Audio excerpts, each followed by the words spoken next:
一個人，好似個頭皮咁。真係俾你激死！講到我淨係可憐你先娶你入門，我同你咁多年冇感情嘅咩 ？OK，冇聽佢亂講，都成世人都係咁。三姐，我叫你一般，我相信我哋以後一定可以成為好姊妹。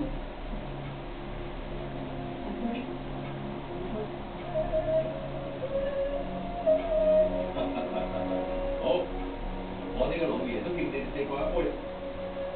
以後我哋要上下和睦，家和萬事興啊嘛，啊！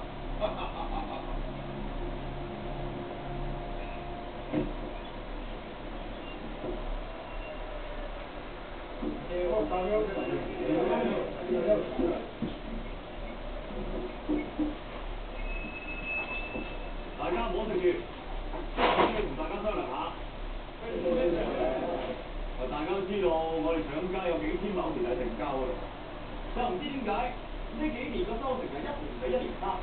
我知道咧，你哋當中咧有好多以前係耕田佬啊、耕田仔嚟。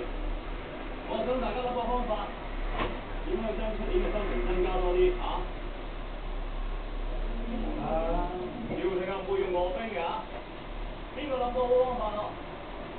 呢廿兩銀咪大佢咯。